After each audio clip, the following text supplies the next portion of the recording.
Salamat po sa awit, musicians.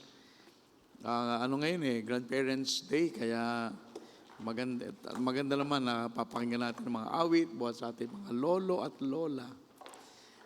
Ngayong hapon, tayo naman ay mag-aaral. Ako'y nag-ulit ng lesson, pero ito'y tinuro ko sa staff. Hindi ko pa naturo to sa church. Pero magandang lesson, tuturo ko din minsan sa inyo patungkol sa panalangin. Okay, Matthew 6, verse number 7. Matthew chapter 6, verse number 7 hanggang 13. Okay, so alam nyo, ang marami akong panalangin na message, binibigay ko pag Wednesday night. Kasi nga, prayer meeting. Siyempre, hindi naman kayo lahat na nakaka-attend ng prayer meeting. So, marapat din na tayo ay mag-aral kapag Sunday. So, tayo po tumayo lahat. Let us all stand and let us find our place in Matthew chapter 6. At babasahin ko po simula sa verse 7 hanggang verse number 13. Verse number 7, "But when you pray, use not vain repetitions, as the heathen do, for they think that they shall be heard for their much speaking. Be not ye therefore like unto them, for your Father knoweth what things you have need of before you ask him. After this manner therefore pray ye, Our Father which art in heaven, hallowed be thy name, thy kingdom come, thy will be done in earth as it is in heaven. Give us this day our daily bread, and forgive us our debts as we forgive our debtors, and lead us not into temptation, but deliver us from evil. For thine is the kingdom, and the power, and the glory, forever. Amen." So, ang title na binigay ko, When You Pray, When Ye Pray. Okay, pag tayo nananalangin, ito mga bagay na ating tatandaan. So, aaralin natin, Tayo po'y sandaling tumukot pumikit. Tayo po'y manalangin. Panginoon, ipaunawa mo po sa amin ang kahalagahan ng panalangin. Ito po ang aming paraan upang kami po ay makadulog sa trono ng iyong biyaya. Upang kami ay makalapit, kami po ay makahiling. Kaya't ngayong hapon, sa aming pag-aaral, ikaw po ang siyang maging tagapagturo namin. At bigyan mo po kami ng encouragement to always be praying, sapagkat ito, Panginoon, na magbibigay ng tagumpay sa maraming bagay sa buhay Kristiyano namin. Pagpalain mo po ang aming ang bawat isa, that you will bless our prayer lives. Ganon din naman sa mga bisita, sino man ang wala pa kay Kristo, na sila po naman ay maligtas. Samahan mo kami sa aming pong pag-aaral na ito. At ito po ang aming samot dalangin sa pangalan ni Jesus. Amen. Thank you, and you may be seated. Okay. Now, when you pray, ano ba ang mga bagay na tatandaan? Now, Matthew records how Jesus taught his disciples to pray. Maalala niyo minsan sa Luke, sabi ng mga alagad sabi niya, "Lord, teach us to pray." Ito yung mga alagad, kasama ng Panginoon. And yet, they were asking the Lord, turuan sila manalangin. Now, you would think, kung merong marunong manalangin, ay yung mga kasama ng Panginoon. And yet, they asked Him. And so, binigay niya itong panalangin na ito as a model kung paano tayo dapat lumapit sa ating Ama sa Langit. Now, it is important to remember na hindi sinabi ng Panginoon, ganito pag magpe-pray kayo, repeat after me. Hindi sinabi ng Panginoon, pag kayo mananalangin, memoryahin niyo itong dasal na ito. Hindi ganun Rather, ang ibig sabihin ng Panginoon, kapag kayo magpe-pray, parang ganito kayo mananalangin. So may model na binigay. In other words, when you pray, pray this way. So therefore, I know itong panalangin na ito inaawit pa nga, di ba? Pero Hindi ito panalangin na gusto ng Diyos sabihin natin paulit-ulit. Kasi kasasabi lang niya, verse 7, when you pray, use not vain repetitions. So maliwanag, itong prayer na ito ay hindi panalangin na, may memorize ko ito, para pag ako nag-pray, pag pikit ko, ito ang sasabihin ko. Prayer is communication with God. And when you communicate with other people, you do not read a book. Pag makausap ko kayo, kunin ko lang aking and then newscaster. Hindi ka na, when you communicate with people, you tell them, it is personal. And you tell them what's in your heart, not what is in your head. Hindi ka naman, ang pag-uusap pa, ano kayo sasabihin ko kayo ganito? Teka, ano bang minemorize ko? Hindi ka na ng panalangin.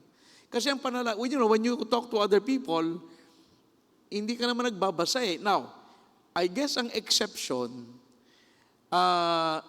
kapag, okay naman minsan when you recite a prayer, kasi nga, gusto mong tama ang sasabihin mo. Halimbawa, in-invite ka sa Malacanang. Halimbawa ako, Pastor, ang Pangulo ay nag-request ng panalangin at kasi yung government, yung corruption sa government. So siguro, ang gagawin ko, sulat ako ng panalangin. Itong gusto kong sabihin. Once in a while, wala namang masama doon. Kasi yun ang gusto kong sabihin, that's what's in my heart. Kaya lang, so that I can say it properly, sinulat ko. Okay naman yung ganon. But normally, o kaya yung mga wedding, di ba yung mga wedding, pag manonalangin si ninong ganyan, o di ayaw mo magkamali-mali, di ka naman sanay mo sa public prayer, okay naman sulat once in a while. And sometimes, ang mga bata pag nagpe-pray, nakakahon din eh. Ano ko yung bata, ganun ginagawa ko din yun eh. Thank you God for food, thank you God for food, amen. I mean, that's my prayer every time I eat when I was a child. Pero ginagawa lang yun para yung bata matuto, ma-accustom sila dun sa paraan ng how do you talk. Alam mo ba amazingly, kahit adult, pag na-save, sige mag-pray ka, hindi nila pray. Ano yun? Paano ba yan? Hindi nila, kasi nga, all their life, nagmemorya sila ng panalangin. And that is why, naunawa ko, pag yung mga bata, sinasanay natin mag-pray, pag magpe-pray ka, ganito sabihin mo. So, memorize nila. And then they say it. But generally, hindi natin ginagawa yon. Sabi ni Paul, 1 Corinthians 13:11, kapag ikaw pag kay bata, bata ang gawa mo, pag matanda ka na, you put off childish things. Hindi ka na bata eh. Diba? So ganun din tayo. Pag bata siguro, pwede kang magmemorya kasi hindi ka marunong magsalita. Ayaw mo naman pa diba? Minsan di mo alam, pagkatapos mag-pray, dapat magsabi ka ng amen, tapos ka na. Minsan di mo alam yun eh. Diba? So, tinuturuan natin yung mga bata. The problem with reciting a prayer is this. When you repeat a prayer, you repeat it mindlessly. Hindi mo naman naisip yung words eh. Kapag yan sinulat mo at yan ay paulit-ulit lang, sinasabi mo lang yun paulit-ulit. But really, when you talk to God, hindi mo iniisip yung sinasabi mo kasi yan ay minemorya mo lang. Hindi ba pag tayo panatang makabayan, iniibig ang Pilipino, you just say it because you know the words. But do you really mean to say it? Most of the time, hindi. Di ba? Meron din kaming mga pledge dito. Okay, I pledge allegiance to the Bible, God's holy word. I'll make it a lamp unto my feet and a light unto my path. I would hide His word in my heart. Hindi na natin minsan naiintindihan yung sinasabi. And that is why God said, hindi ko gusto ang paulit-ulit na panalangin. Una, alam ko naman ang kailangan nyo eh. Alam ko naman kailangan nyo ba may paulit-ulit? Kasi para ako'y sumagot? Hindi naman ganun ang Diyos. And that is why sinabi niya yan. Wala na, hindi na natin iniisip. Simula sa, di ba, alam natin, di ba, nung tayo dati nagpapasyon, nagmimisa, sa mga funeral, hindi ba ang mga panalangin dyan, paulit-ulit na lang. You think yung nagbabasa ng panalangin, they mean what they're praying? Hindi. And so tayo, pag nagpe-pray, hindi tayo para magmemorya ng mga dasal. At sasabihin natin sa Diyos na parang gusto natin makapuntos. Kasi ang panalangin natin ay mahaba at saka hindi ganun eh. Pag magpe-pray tayo, ayaw ng Panginoon na tayo nagbabasa ng libro. Pero di ba sa mga nung araw, kasi yung kapitbahay ko sa Idanyo, tumadaling araw na talagang yung I mean, I don't know that they, di ba? Inaawit pa nila, di ba yan? Parang inaawit, tapos paulit-ulit, ay tinitingnan ko sa bintana, ay talagang mga mga nakapikit na, they just say the words, but they really are not praying. Pero, it's really different. Ano ba ito talaga? Model prayer. Ito ay modelong panalangin. It's how a son should talk to his father. If God is your Father who is in heaven, ito yung paraan, kasi ang Diyos anak, kinausap, nalalangin siya sa Diyos Ama, tinasabi niya, ganito ang paraan ng panalangin. Okay, so yun, nagbigay ng modelo sa atin. And tayong lahat, kung siya ay iyong ama, syempre pumunta ka, lumapit ka, sayang, at mayaman ang iyong ama. Ang daming nating kailangan. You can ask the Father for things you need and things you want. And so how do we go about it? So ito nga, binigyan tayo ng isang model prayer. Ang Lord's Prayer ay actually John 17. Doon talaga, basahin nyo yun. Ang John 17, yun talaga ay panalangin ng Panginoon. At ito'y seryosong panalangin. Ito'y modelong panalangin lang. Hindi ito para i-memorya, para sabihin paulit-ulit. Okay? Number 1, the purpose of prayer. We pray. Bakit tayo nagpe-pray? Anong purpose? Alam ko na isa, para tayo humingi. Kasi ask and you shall receive, seek and you shall find, knock the door. Oo naman. Pero the purpose of prayer, basahin natin ha. Verse 9, Our Father which art in heaven. So you are related to this God because you are calling Him your Father. Hallowed be thy name. Thy kingdom come, thy will be done in earth as it is in heaven. Tama sa panalangin. Na ang iyong kalooban ay mangyari sa lupa. Of course, yung Tagalog, tinatranslate ko na. Pero sasabi niya, na ang iyong kalooban ay mangyari sa lupa. Na kanina umaga, pinag-usapan natin ng bahagya, na ang Panginoon merong will sa atin, may plano siya. Hindi nga nagbabago yung plano eh. And so, kapag tayo nagpe-pray, imagine, ang model prayer, dapat sinasabi natin, Panginoon, yung kalooban mo, mangyari. Na, hindi ba usually, pag may kailangan tayo, Panginoon, kailangan ko ng ganito. Yung mga kalooban ng Diyos. And that's why we pray, kasi gusto natin sa panalangin, Lord, it's not my will. Pero marami nagpe-pray, parang, Panginoon, ito ang gusto ko, ibigay mo sa akin. Parang naalala ko si Samson give me this woman, sabi ni Samson. In prayer, God is communicating His will to us. Pag tayo nagpe-pray, tinuturuan tayo ng Diyos para malaman natin at maintindihan ang Kanyang kalooban para sa ating buhay. Kaya nga tayo pag nagpe-pray, hindi para makamta natin yung gusto natin. Prayer is a way of getting God's will done on earth. Kaya nga pag tayo nagpe-pray, hindi talaga selfish ang panalangin dapat. Yung bang wala kang lang ginawa kundi humingi. At kahit mali ang hinihingi, Panginoon, kailangan ko ng ganito. Hindi ganoon eh. Ang kalooban ng Diyos, ang pinakamagandang mangyari sa atin. That's why yun ang hinihingi. Lord, your will be done. Because the best thing that can ever happen to anyone ay yung kalooban ng Diyos makamtan mo. And when you pray, ang purpose ng panalangin mo ay talagang, Lord, ano bang will mo? Kasi listen, yung will ng Diyos, pag hiningi mo sa Kanya, guess what? Ibibigay sa'yo 100%. You know why? Yun ang gusto niya eh.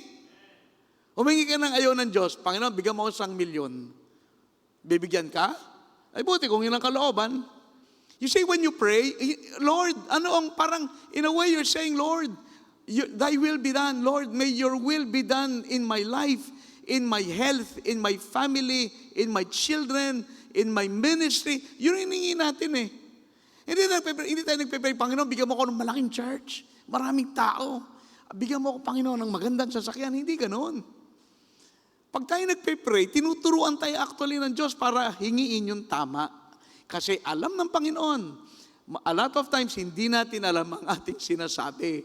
Kasi siyempre, tao tayo, nagkakamali tayo. Now, halimbawa, kailangan mo ng kotse. Ako'y pastor, kailangan ko ng sakyan. Paano, bigyan mo ko ng ano yung kay Diskaya?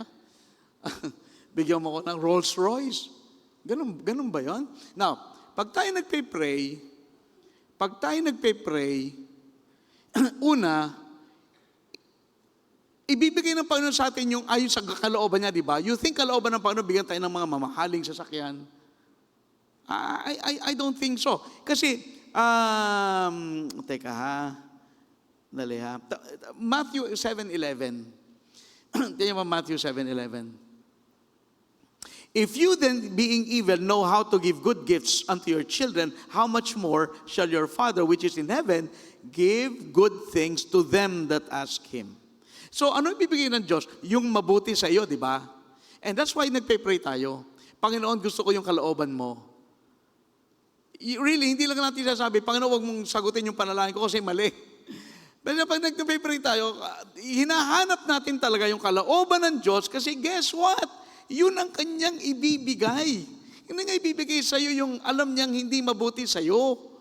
Kasi ikaw ay bata na nahingi. Hindi lahat ang bata alam kung ano hinihingi sa magulang niya. And so when we pray, the purpose of our prayer is makamtan yung kalooban ng Diyos, yung tamang bagay. Ay sapagkat, ang ibibigay ng Panginoon yung tama.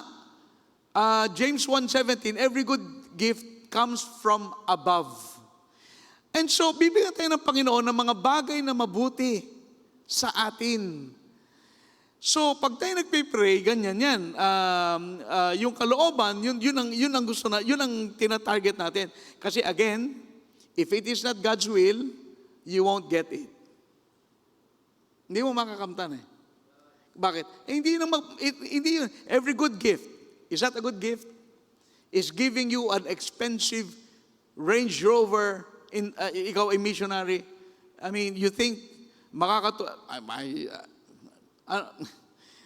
kailangan mo ng ganun? Diba? So, now, may key dyan.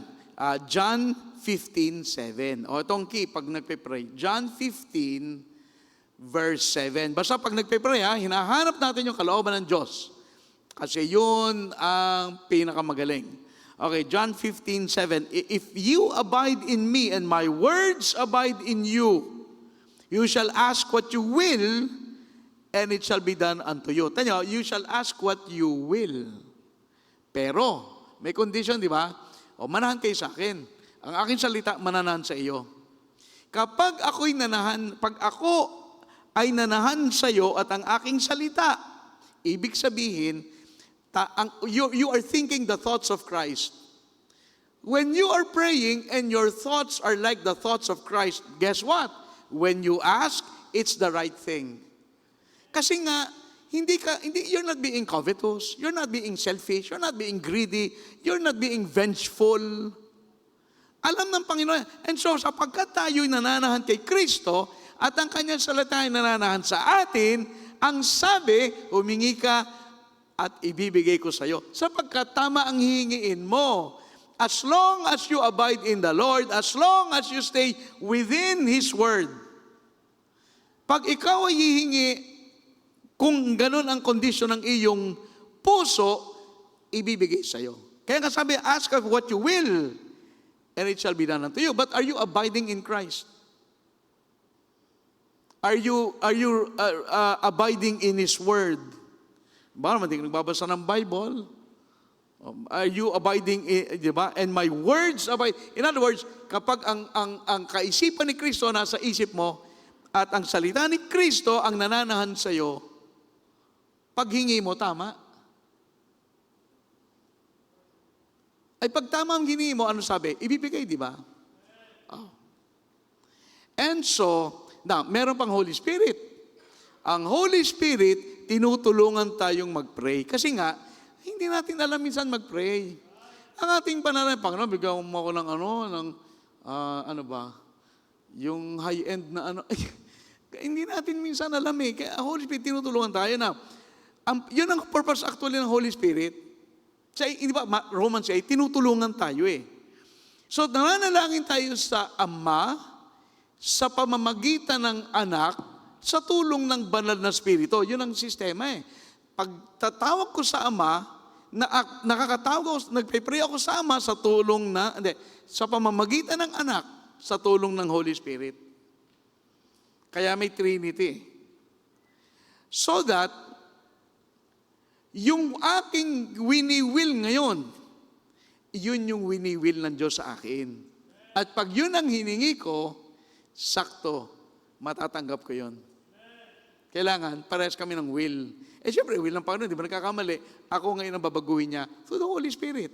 And that's why ang Holy Spirit, yan ay minutes yan, nagtuturo.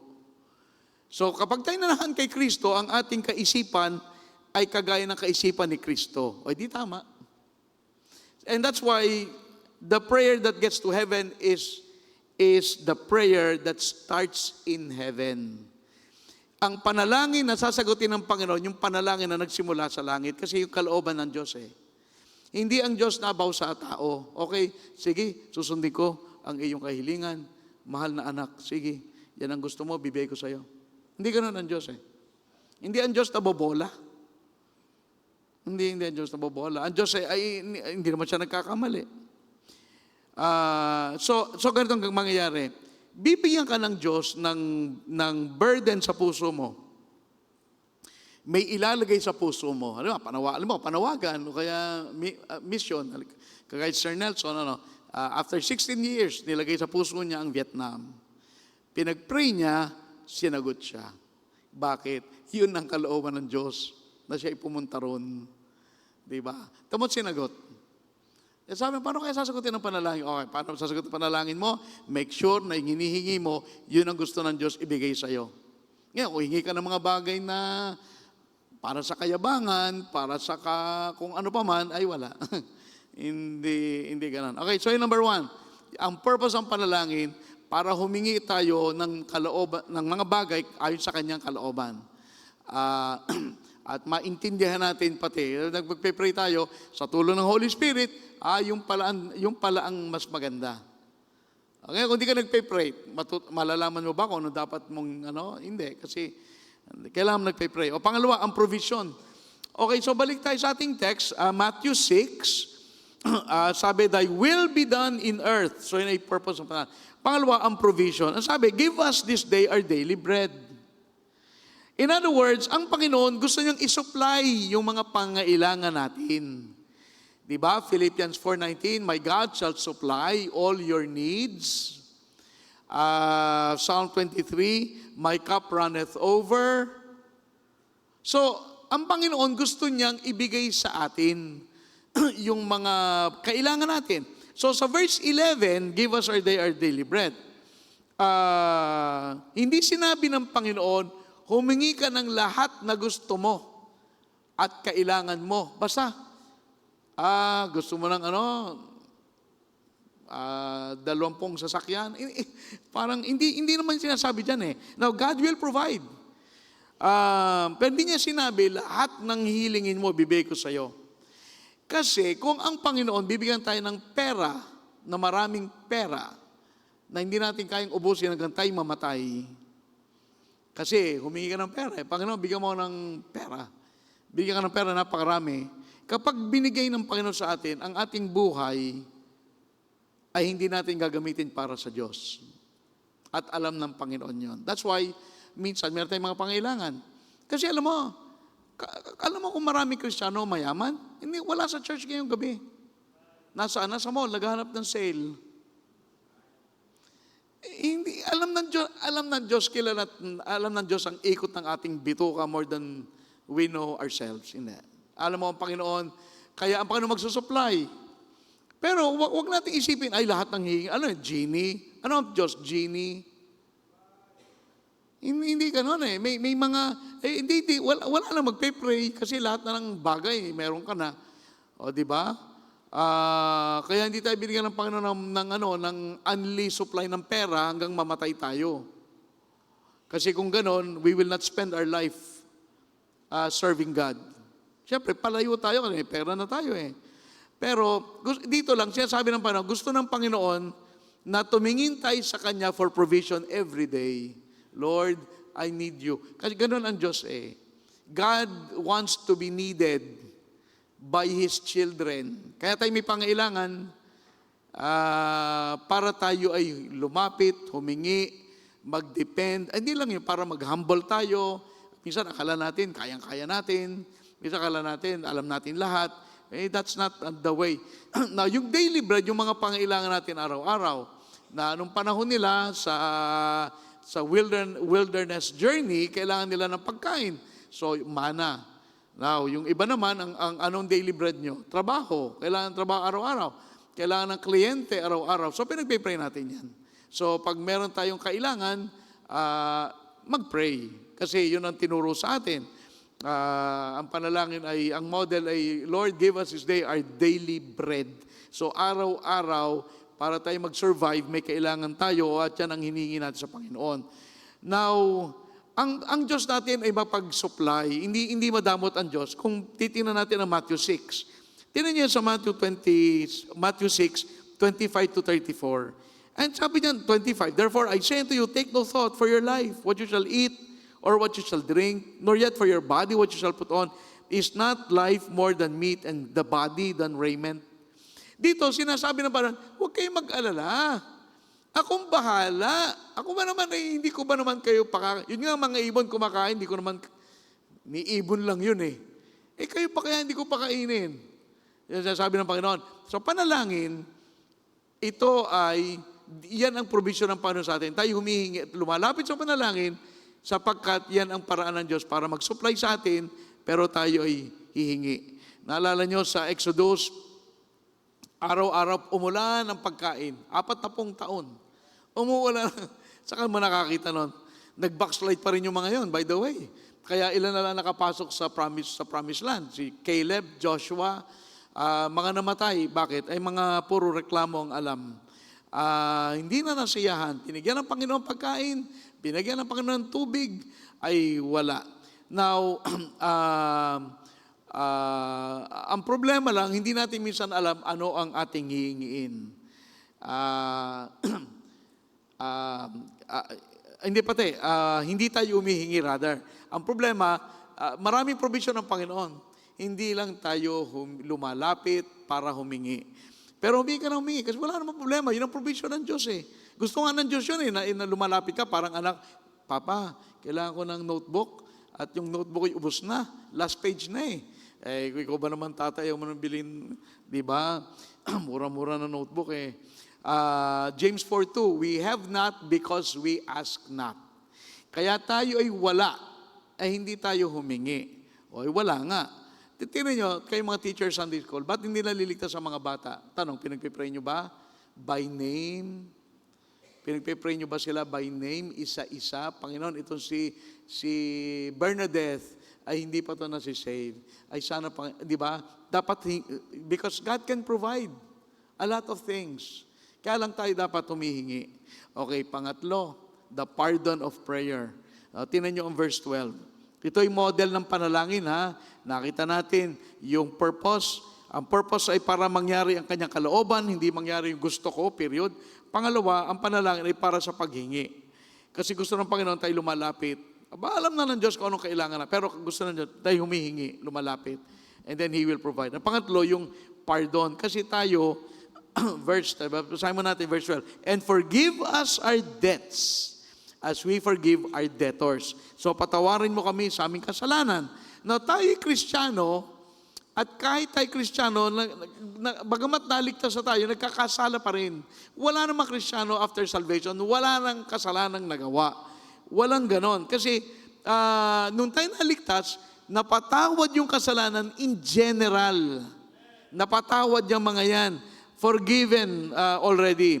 Pero yung araw-araw na nagagawa nating mga pagkakamali ay dapat ihingi ng kapatawaran. Kaya ang panalangin, tinuruan tayo, pag magpipray, humingi ka ng tawad. Kasi, and I dare say, lahat tayo, araw-araw, nakakagawa ng mali. Sapagkat, ganun tayo eh. Pero, hindi naman maaring tayo bilang Kristiyano magpatuloy sa kasalanan. Parati nating inuulit yan. Porque save na, ay tayo pwede na magkasala ng paulit-ulit. Romans 6:1. What shall we say then? Shall we continue in sin that grace might abound? Of course not. Hindi tayo magpapatuloy sa kasalanan para sumagana ang biyaya. Sapagkat hindi dapat magpatuloy sa kasalanan. Ngayon, ang confession ay kailangan din. Kailangan tayo humingi ng tawad bago yung mga hiningi natin sa Panginoon ay ibigay. Para bang ano yan parang anak, ikaw ay magugas ang pinggan. Hindi nagugas? Aba, hindi nagugas. At mamaya sabi ng anak, nanay, kailangan ko ng baon. Pagtingin nanay abay, you think excited ang magulang, bigyan ka ng baon, hindi ka marunong makinig. So, kung may kasalanan, deal with it muna. Paano ka ba pagpapalain? Yung kasalanan, hindi mo nga pinagsisisihan, di ba? Lalapit ka sa Panginoon. So, now, by the way, ang Panginoon hindi nagkasala, pero model prayer nga eh. Kaya sabi niya, and forgive us our debts. Patawarin mo kami sa aming kasalanan. Nagkasala ba si Kristo? Of course not. But again, this is a model prayer. Sinasabi niya, kayo pag magpe-pray, ganito ang way. So again, to clarify, hindi na pa nasabi, ako'y nagkasala, Panginoon. Patawarin mo ako. Hindi ganon. Sapagat kapag ang kaya minsan ang panalangin natin ay hindi nasasagot. Dahilan sa mga bagay na, bakit hindi nasasagot ang panalangin? Number 1, kasi hindi ka pa naligtas. Sabi mo, ama namin, ama mo ba? Humingi ka ng baon sa hindi mo ama. Sabihin sa'yo, sino ka ba? Tatay, kailangan ko ng allowance. Sino ka nga? Di ba? You cannot ask from a different father. Pumunta ka sa tatay mo, saan ka ba? Punta ka sa tatay mo at doon ka, hindi kita kilala. Umuwi ka. Sasabihin nung, di ba? So, hindi ka ba na-save? Hindi ka pwedeng humingi sa ama kasi hindi ka pa nga na-save. Hindi ka nananalangin bilang anak. Dapat panalangin ka bilang anak kasi nga father eh. So, bakit hindi nasagot ang panalangin? Una, hindi ka anak. Pangalawa, hindi kalooban ng Diyos ang hinihingi mo. Minsan hindi mo alam yon. Kaya nga pag nagpe-pray ka, huwag kang, Panginoon, ito itong gusto ko, itong kailangan ko, ito ibigay mo sa akin. Hindi minsan, kasi minsan hindi natin alam. Di ba? At mabuti, hindi lahat ng hiningi natin binigay. Kasi si Elijah, Panginoon, patayin mo na ako, buti hindi pinatay. Kasi marami pang gagawin si Elijah eh. May mga panalangin, alam nyo, buti hindi sinasagot ng Diyos. Kasi hindi niya kalooban yon. So, ba't hindi nasagot ang panalangin? Kasi hindi ka anak. Pangalawa, hindi kalooban. Pangatlo, hindi ka naman humingi. You have not because you ask not. Di humingi ka. Baka naman bibigyan ka. Ba't di ka nahingi? Ba't ka bibigyan? Pang-apat, unconfessed sins. Kapag tayo namumuhay sa kasalanan, na wala tayong paghingi ng tawad, yan ay isang bagay na dahilan kung ba't hindi tayo makakatanggap ng sagot. So anong logical thing to do? Confess. Kasi may kasalanan ka eh. Now, alam mo, mag-ingat tayo. May mga bagay na minsan nasasanay tayo. Halimbawa, hindi ka nag-offering. Tapos, ang budget mo kulang. Dapat i-confess mo yan di ba? Ako naman, sa akin kahit huwag kayong mag-offering, that's your business. Pero sinasabi ko, baka naman merong mga bagay sa buhay mo, hindi mo tinatama. Kung hindi mo tatama, paano matutuwa sa iyo ang Panginoon? Sa Kanya ka nahingi. Anong sabi Psalm 66:18? If I regard iniquity in my heart, the Lord will not hear me. Sabi ni David, kapag may kasalanan sa puso ko, hindi ako pakikinggan ng Panginoon. Ba't ka nga pakikinggan? Ano kaya di kayo magsisimula ng kasalanan saka tayo mag-usap? Kasi kung may kasalanan ka, alam mo, mali ang ginagawa mo, itama mo yung mga bagay na yan, saka ihingi ka ng hingi, Panginoon, pagpalain mo ako. Ikaw nga ang namumuhay sa, paano ka pagpapalain? Isaiah 59, verse 1 and 2, Behold, the Lord's hand is not shortened. May kamay ba ang Diyos? Wala naman. Kaya lang yan ay, that's God's way of saying, para maintindihan natin, ibig sabihin, ang Diyos, hindi niya kaya. Parang maiksi ang kamay, hindi niya kaya. Tama, the Lord's hand is not shortened that it cannot save, neither His ear heavy that it cannot hear. In other words, hindi naman bingi ang Diyos. Kaya natin mapakinggan nyo to, ha? Verse 2, But your iniquities have separated between you and your God, and your sins have hid His face from you that He will not hear. Ang ating kasalanan ay nagiging balakid para ang Diyos marinig ang ating mga panalangin. Kaya hindi niya tayo naririnig. Gawa nung mga kasalanan. Maliwanag Psalm 59 verse 2. Diba? So, kailangan mag-confess muna. At maganda naman yung pag nagpe-pray, mag-confess muna. Lalo't alam mong nagawa ang kasalanan, ay mag-confess. 1 John 1:9, If we confess our sins, He is faithful and just to forgive us our sins and to cleanse us from all unrighteousness. So, wala namang kasalanan na hindi ko i-confess kasi hindi man ako patatawarin. Walang ganon. Ang Diyos ay mapagpatawad. Okay? So, tayo sa panalangin, dapat meron tayong paghingi ng tawad upang mawala ang hadlang at tayo'y pakinggan ng Diyos sa ating panalangin. Okay, number 4, the protection of prayer. Tingnan niyo ang verse 13. Balik po tayo. Verse 13. And lead us not into temptation, but deliver us from evil. Okay. Lead us not into temptation. Now, ngayon, ang panalangin, nahingi ng proteksyon sa Panginoon laban sa atake ng dyablo. Listen, hindi kasi natin kita si Satan. Pero si Satan ay gumagawa laban sa atin. Kung ano mang ginagawa, kung ano. Ganun ginagawa niya. Ngayon, so meron tayong enemy. Di ba? Enemy natin mundo, sarili at si Satan. Si Satan, ang panalangin, dapat pag nagpe-pray, hingi tayo ng proteksyon Gawa ng si Satan ay nakakalaya, nakakaikot. Now, anong sabi? Na si Satan trembles when the weakest saint kneels in prayer. Kasi hindi na Satan kaya ang Panginoon so pag sabi natin, Panginoon, ito si Satan ay ganito, ganyan. Tulungan mo ako, Panginoon. So, si Satan ay walang magagawa.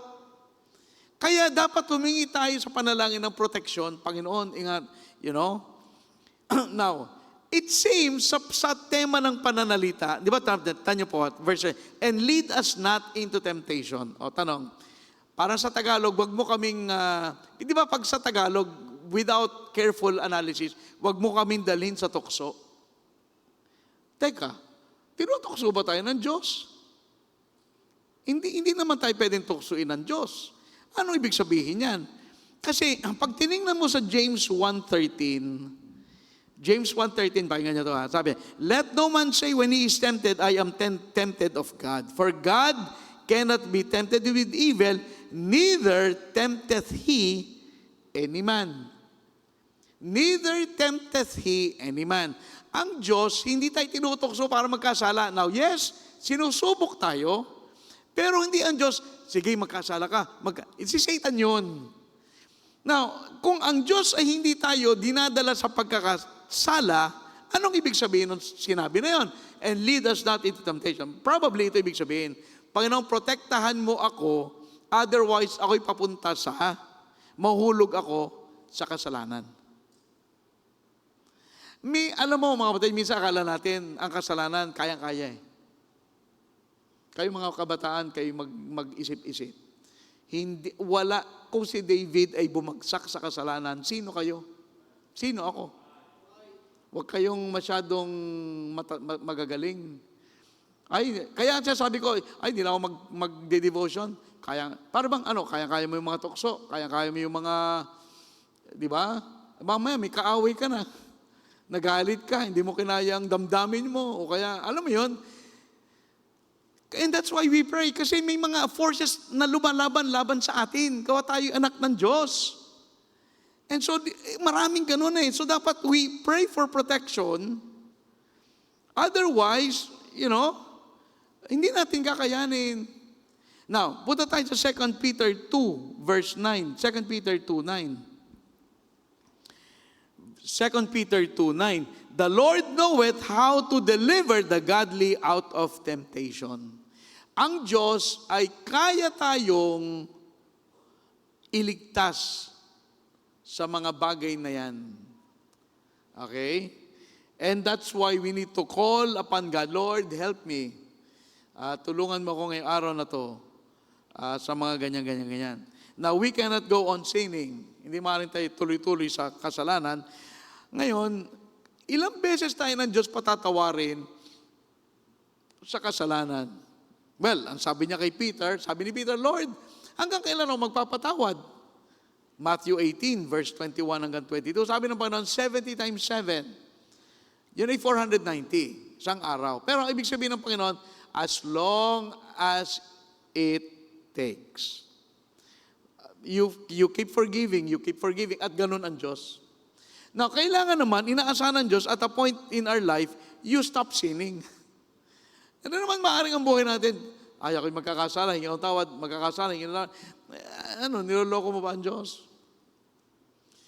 Hindi tayo maaaring magpatuloy sa kasalanan eh. Pero by the way, tingnan natin yung, balik tayo, Matthew 6, verse 12. Tignan nyo to ha. And forgive us, balik tayo ng isa. Verse 13, 12 muna. And forgive us our debts as we forgive our debtors. Now, nahingi tayo ng, Panginoon, patawarin mo ako. Tanong, nagpatawad ka ba? Kasi itong key dyan, verse 12, yung word as. Sabi niya na, Panginoon, patawarin mo sa aking mga pagkakasala, gaya ng pagpapatawad ko sa nagkasala sa akin. So ang tanong, ikaw ba, nagpatawad sa nagkasala sa'yo? Nahingi ka ng kapatawaran, hindi ka naman nagpapatawad.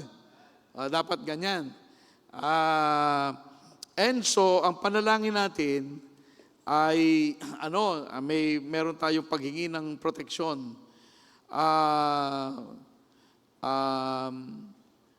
So, in other words, magpatawad tayo sa kapwa na nagkasala sa atin. Gaya ng gusto natin ang Diyos, patawarin tayo. Okay, papatawarin ko ito si kapatid kasi nahingi rin naman. That's why kanina umaga sabi ko, ang mga bata dapat matutong magpatawad sa magulang, lalo't kung magulang ay mali-mali. Bakit? Kasi isang araw, hingi ka ng tawad. Kailangan mo rin ng kapatawaran. So, magpatawad ka. Kasi isang araw, you need to be forgiven. In other words,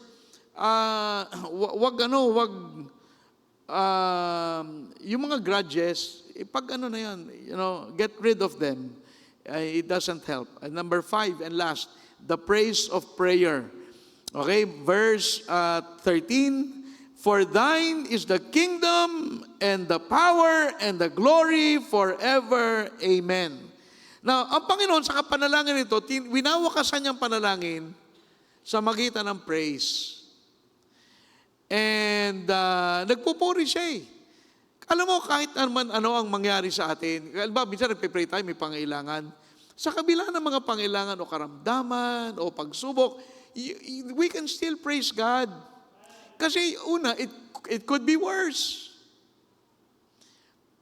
Kasi maaaring yung pinagdaraanan natin, mas doble pa sa pinagdadaanan talaga natin, di ba? So, dapat kasi maaaring isipin natin, paano nga tayo magpe-praise? And daming ang problema. Talagang left and right, talaga namang hindi na malaman kung paano ang gagawin. But nevertheless, anong panalo natin? Pag tayo may problema, may Diyos tayong nakakausap, yung iba wala eh. Iba may problema, tatalo na lang doon sa 10th floor. Ganon eh. At meron tayong paraan. Sila wala. Pero itong panalangin ay nagwakas sa papuri at lahat ng powerful prayer are usually full of praise. Full of praise. Bakit? Kasi ang praise is an expression of faith. Hindi ba pag sa Panginoon, ikaw ay makapangyarihan sa lahat, ibig sabihin hindi mo naman nakita ang Diyos, di ba? Naniniwala ka that God is powerful. God likes that. Kasi nga, when you pray with a lot of faith, mas madali kang sagutin ng Panginoon. Kasi nga, ang praise ay larawan ng faith mo sa Kanya eh. Diba? Pag nagpe-pray with praise, ibig sabihin, naniniwala ka sa Diyos na ito. And when you do that, para maganda para sa Panginoon yun. After all, He is worthy of all our praise. Alam mo, wala namang, ano man ang pinagdaraan natin sa buhay, ang Panginoon ay karapat dapat sa lahat ng ating papuri na maaaring ibigay. Kulang pa. Marami pang ginawa ang Diyos sa atin na hindi na natin napasalamatan o napansin. Alam mo, pag tayo natutulog sa gabi, sino ba nagbabantay sa atin? Imagine, binadalan tayo ng anghel. Alam niyo yun, meron tayong guardian angel, Hebrews chapter 1. Meron tayong anghel nagbabantay sa atin. Can you imagine? May anghel kang escort. So ang panalangin na ito ay isang modelong panalangin at ito ay isang panalangin na pwede nating gawing pattern sa ating pagpipray. Na pag tayo nagpipray, tandaan natin may purpose ang panalangin. At ang purpose niyan ay kalooban ng Diyos. Hindi tayo nagpipray yung mga bagay na gusto natin, sapagkat gusto natin, tapos nahingi tayo. Nahingi tayo sa Panginoon at gusto ng Panginoon yun. At tayo ay umaasa. Nahingi tayo ng tawad sa ating mga nagawang kasalanan kasi nagiging hadlang yan para hindi tayo pakinggan. Tapos, nahingi tayo ng proteksyon.